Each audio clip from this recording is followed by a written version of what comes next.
Good morning and welcome to a beautiful Sunday morning. Hope you guys are excited for today.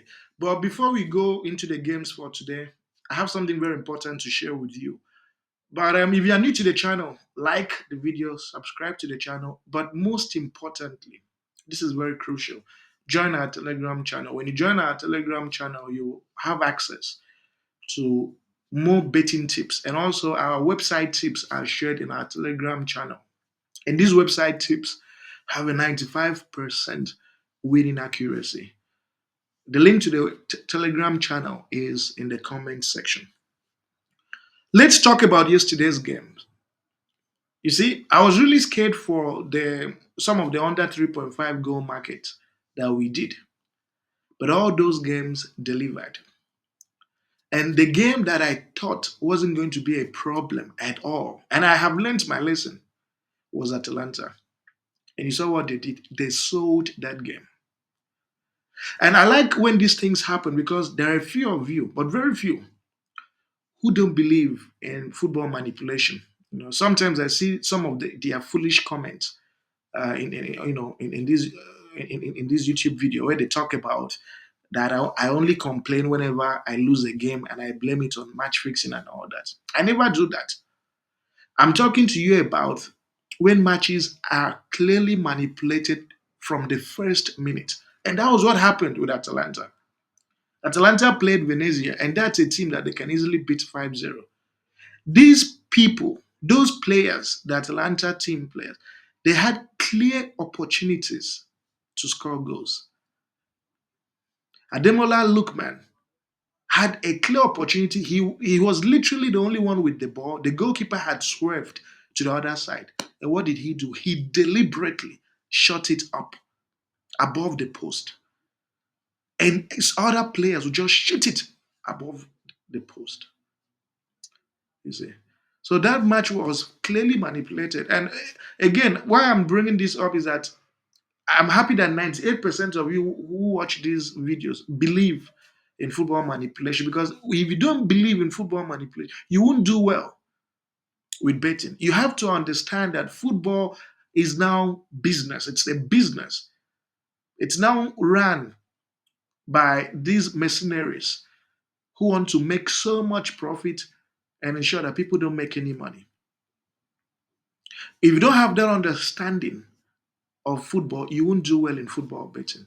So when a few of you drop very foolish comments that I always blame my losses on match fixing, I don't blame you guys. I'm happy when it happens the way it does, so that you see for yourself. And the thing is, some of you don't even watch the game. That's the painful part. You don't watch the game. If you watch the game and see how players, 22 players, deliberately are sent out to play a certain formation that won't result in goals, and how certain players deliberately avoid shooting at the post, or even when they shoot, they make sure they shoot wide. These are the issues in football. And understanding what's happening in football today will help you avoid those matches. And Atalanta has done this before, especially the Italian Serie A. They did it last season. They took me unawares. They really took me unawares yesterday, and it's not going to happen again. It's really not going to happen again. We'll try and focus on these under 3.5 goal market. I'm not sure how long it's going to last, but it really seems that it's working. So let's see how it goes for the next couple of maybe days and weeks. But I have the feeling that it might last maybe till the end of the season. So let's just ride the wave and see how long we go. The first game we have here is Monza Torino. When you look at Monza, three out of their last five matches have produced under 3.5. Monza, five out of the last five matches they've played has produced under 3.5 goals, literally speaking. Torino, away from home, two, three out of their last five matches have produced under 3.5 goals. So what am I going with? You check their head-to-head. This is where it matters. And the head-to-head, especially recent head-to-head between 2023 and until 2017, you realize that it's only once out of four times that a match involving them did more than three goals. So what am I going with? I'm going with under 3.5 goals for this fixture. under 3.5 goals, and the odd is 1.23. The next fixture we have is from the Spain La Liga. It's Osasuna Valencia.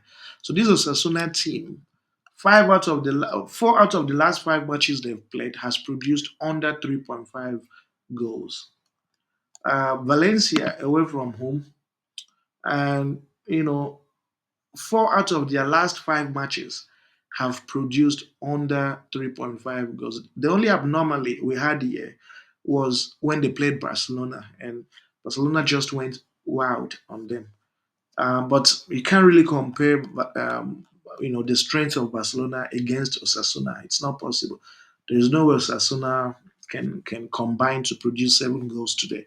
So it's going to be another low scoring affair. And again, as I always say, the head to head, especially recent, we'll stick to the last 3 recent head to head. Actually, the last two, as you can see, the last 2 meetings didn't produce much goals. So the thing is, Osasuna doesn't score many goals at home. They don't also concede a lot. Valencia too don't score and concede a lot away from home. So it's going to be a very tight engagement, a very tight fixture in football today. So it's for this reason that I'm going with under 3.5 goals for this fixture. So under 3.5 goals for this fixture is 1.23. The next fixture we have is from the France League One. It's Angers and Toulouse.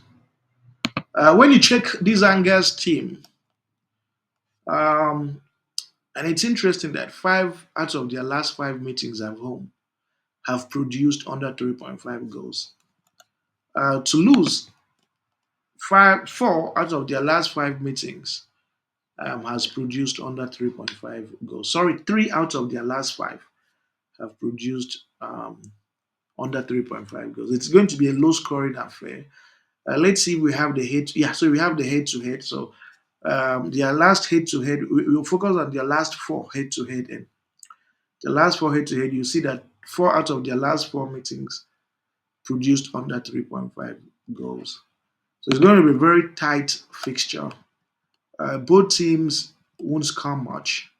It's a game that should produce under 3.5 goals today, not more than that. Same with Toulouse as well. Okay. And yeah, and then head to head favors the fact that this is a fixture that won't produce many goals. I think let's see their standings on the table. So why will this game matter, especially for the home team? So the home team we want to do everything possible to not lose so they don't drop down towards the relegation the proximity of the relegation places. So to lose two is also trying to stay afloat. So it's going to be a low scoring affair in 90 minutes. So it's for this reason that I'm going with under 3.5 goals and the odd is 1.23. And finally, we have Kasimpasa Galatasaray from the Turkish league. Focus is on Galatasaray. So when you look at Gala hasn't lost a game away from home in their league. Yeah. So these losses you've seen are in the Europa League. And to be honest, they weren't really interested in the Europa League.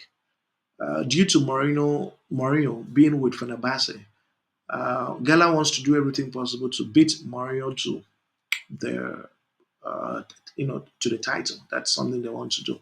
So what they did was they didn't really show much interest and desire to win the Europa League because really that's a far stretch for them. And then Kasimpasa isn't doing that well. Only 2 wins in their last 5 matches. So what are we going with? Head to head favors Galatasaray. Head to head favors Galatasaray. 4 out of the last 5 meetings has seen Galatasaray win or draw. And then you check their standings on the table, and this is why it matters.